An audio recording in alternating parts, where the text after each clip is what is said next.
Bismillahirrahmanirrahim. Assalamu alaikum.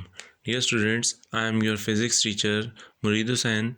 Today, 16 January 2020, we are going to discuss resolution of forces, which is the topic of chapter number 4, turning effect of forces. Dear students, हमने forces सबसे पहले force पढ़ा था, उसके बाद addition of forces पढ़ा था। अब रेजोल्यूशन ऑफ फोर्सेस है, फोर्स को उसके कंपोनेंट्स में रिजॉल्व करना है। ये एडिशन ऑफ फोर्सेस का इन्वर्स प्रोसेस होता है। फोर्स को स्प्लिट करते हैं उसके कंपोनेंट्स में, तो ये हम डिफाइन ऐसे करते हैं, the process of splitting a force into its components is called resolution of forces. एक फोर्स वेक्टर है, अगर उसको उसके कंपोनेंट्स में हम रिजॉल्व कर देते हैं, उसके पार्ट्स में रिजॉल्व कर देते हैं, तो उसको हम कहते हैं resolution of forces. Rectangular components, ये वो कंपोनेंट्स होते हैं जो पार्ट्स होते हैं फोर्स के, जो एक दूसरे के साथ 90 डिग्री एंगल बनाते हैं। हम कहते हैं जी, when the components of a vector are mutually perpendicular to each other then the components are called rectangular components of vector, या फोर्स भी कह सकते हैं। जो वेक्टर्स आपस में म्यूचुअली 90 डिग्री एंगल बनाते हैं, म्यूचुअली परपेंडिकुलर होते हैं, वो रेक्टेंगुलर कंपोनेंट्स होते हैं। एक्सप्लेनेशन है students, consider a force F, force vector है एफ, ग्राफिकली हम ये यहाँ पे ग्राफ भी बनाया हुआ है, is acting in X Y plane. अब ये वाई प्लेन है और ये एक्स प्लेन है, एक्स वाई प्लेन इसे कहते हैं हम। तो making an angle theta with X axis, ये एक्स एक्सिस के साथ एक एंगल बना रही है फोर्स, जो कि इसका एंगल है, थीटा से रिप्रेजेंट किया हुआ है स्टूडेंट्स। डियर स्टूडेंट्स, आप लोग अगर गौर करें तो यहाँ पे हमने इसको दो कंपोनेंट्स में, दो पार्ट्स में डिवाइड किया हुआ है, स्प्लिट किया हुआ है इस फोर्स वेक्टर को। ये एक एफ वेक्टर है फोर्स, ये इसका एक्स कंपोनेंट है, ये इसका वाई कंपोनेंट है। इसको हम नाम देते हैं ओ ए बी। ओ बी जो है वो एक्स कंपोनेंट है, बी ए जो है वो वाई कंपोनेंट है। अगर हम हेड टू टेल रूल से देखें तो ये ओ बी है, ये बी ए है। इन दोनों को आपस में head to tail of second vector join की हुई है हेड ऑफ फर्स्ट वेक्टर के साथ। इसी तरह रिजल्टेंट वेक्टर अगर देखें आप तो tail of first vector join की हुई है रिजल्टेंट के साथ, और head of last vector join किया हुआ है हेड ऑफ रिजल्टेंट के साथ। तो ये एफ जो है रिजल्टेंट बनती है इस तरह से। अगर हम देखें तो ये एफ को हमने रिजॉल्व किया हुआ है दो कंपोनेंट्स में, दो उसके पार्ट्स में। तो ये स्टूडेंट्स एडिशन ऑफ फोर्सेस का इन्वर्स प्रोसेस है, resolution of forces. Now to resolve a force F into its components we draw a perpendicular A B. हमने परपेंडिकुलर ड्रा किया है ए बी, जो 90 डिग्री है एक्स एक्सिस के ऊपर। On X axis now O B is equal to F X, जो O B है वो एफ एक्स के इक्वल है। अब हम फिगर को देखें अगर देखें तो स्टूडेंट्स ये फिगर आपके सामने मैंने बना दी है, वो फिगर दूसरे पेज पे है, तो मैं अब यहाँ पे ये डिफ़ाइन कर रहा हूँ। ओ बी को अगर देखें तो ये एक्स कंपोनेंट बनता है, यहाँ पे इधर कहा गया है O B is equal to F X, represent करता है जी हॉरिजेंटल कंपोनेंट को या एक्स कंपोनेंट को, or X component of the resultant vector, force vector है F, while A B is equal to F Y represent the vertical component or Y component of the resultant vector F. अब ये जो हम इन्हें नाम देते हैं ओ ए बी का, अब इसे हमने नाम दिया हुआ है ओ ए का, ये ए इधर लिखा हुआ है, इसे हम यहाँ पे लिख देते हैं ओ ए एफ है, बी ए या ए बी ये एफ वाई है वर्टिकल कंपोनेंट, और ओ बी जो है वो एक्स कंपोनेंट है एफ एक्स। तो स्टूडेंट्स ये रिप्रेजेंट करता है वर्टिकल कंपोनेंट को ए बी, और ओ बी जो है वो एक्स कंपोनेंट या जो हॉरिजॉन्टल कंपोनेंट को रिप्रेजेंट करता है। इन वेक्टर्स एडिशन, अगर हम एडिशन ऑफ वेक्टर करते हैं तो students head to tail rule apply करते हैं वेक्टर एडिशन में। तो ओ बी इसके हेड के साथ, फर्स्ट वेक्टर के हेड के साथ दूसरे वेक्टर की टेल मिला रहे हैं, और रिजल्टेंट फाइंड करने के लिए हम लास्ट वेक्टर के हेड के साथ रिजल्टेंट वेक्टर का हेड और फर्स्ट वेक्टर की टेल के साथ रिजल्टेंट वेक्टर की टेल मिलाते हैं, तो हमारे पास एफ रिजल्टेंट आ जाता है। तो हम कहते हैं F is equal to F X plus F Y. तो F is equal to F X plus F Y. By analytical method तो अब ग्राफिकल मेथड से हमने ये फाइंड कर लिया था, एनालिटिकल मेथड से फाइंड करना है। In order to find the value of F X, F Y and direction of the resultant force we use trigonometry. अब यहाँ पे हमें ट्रिग्नोमेट्री की ज़रूरत पड़ती है ये चीज़ें फाइंड करने के लिए। सबसे पहली चीज़ है जी मैग्नीट्यूड ऑफ एफ एक्स। तो ये फाइंड करने के लिए हमें चाहिए कॉस थीटा। अब कॉस थीटा इक्वल होता है हमारे पास बेस और हाइपोटेन्यूज के। स्टूडेंट्स फ्रॉम द फिगर में हमने कहा है बेस किसे कहा हुआ है जी, एफ एक्स को। एफ एक्स को आप लोग देखेंगे फिगर को देखेंगे और से, तो उसमें एफ एक्स को बेस कहा हुआ है। इसी तरह से हाइपोटेन्यूज का हुआ है एफ को, और कॉस थीटा हमारे पास बन जाता है बेस की जगह हम लिखते हैं एफ एक्स और हाइपोटेन्यूज की जगह लिखते हैं एफ।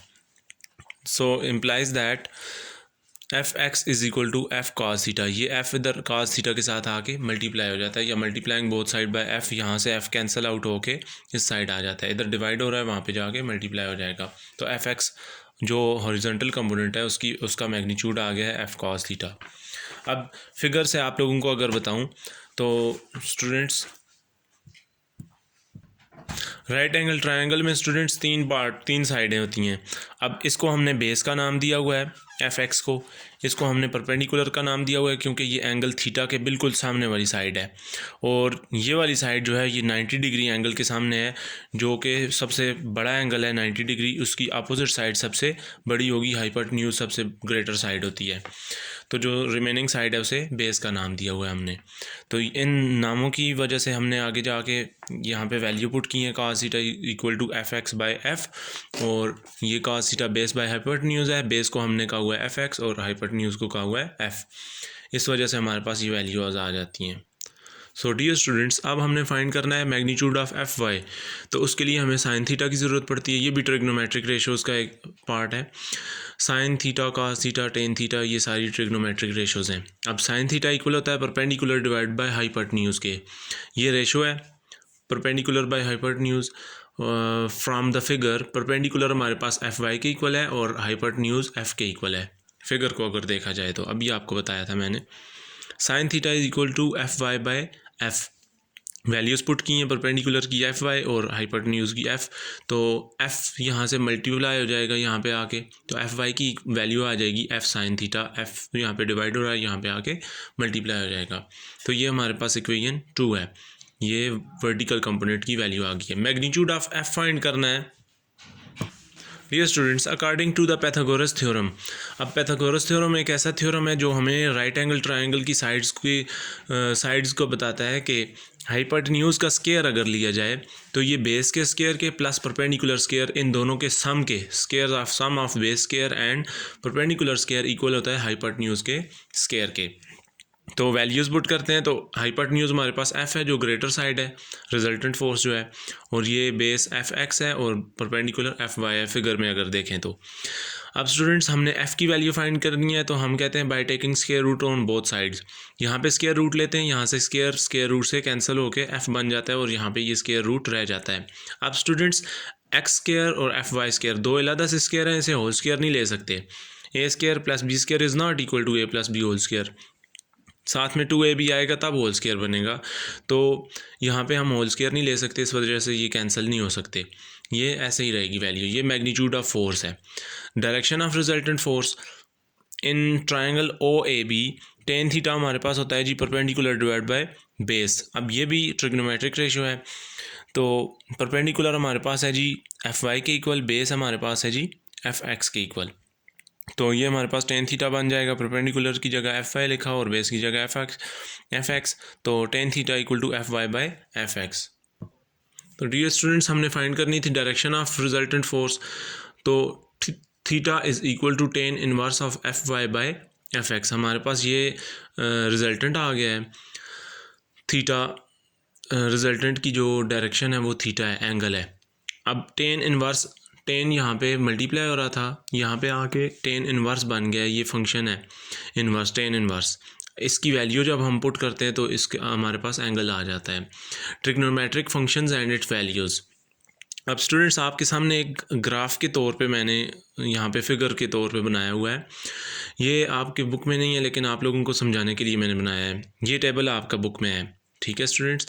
तो इससे आपको सही समझ आएगी। ये 0 डिग्री एंगल है, ये 90 डिग्री एंगल है, ये 180 डिग्री, ये 270 डिग्री और ये अगेन 360 डिग्री। ये 90 डिग्री का शिफ्ट आता है एंगल में। तो डियर स्टूडेंट्स, 0 डिग्री पे कॉज हमेशा 1 होता है और साइन 0 होता है। ये याद रखनी है, वैल्यूज़ आप लोगों को याद रहनी चाहिए। अब जो 90 डिग्री का शिफ्ट आता है तो हमारे पास एंगल में शिफ्ट आता है, तो हमारे पास cos थीटा की वैल्यू 0 आ जाती है। cos 90 हमारे पास 0 होता है, sin 90 1 होता है। अगेन 90 डिग्री के शिफ्ट होने के बाद cos 0 से -1 हो गया, यहाँ cos 1, यहाँ 0, यहाँ -1, यहाँ फिर 0 cos, यहाँ फिर 1।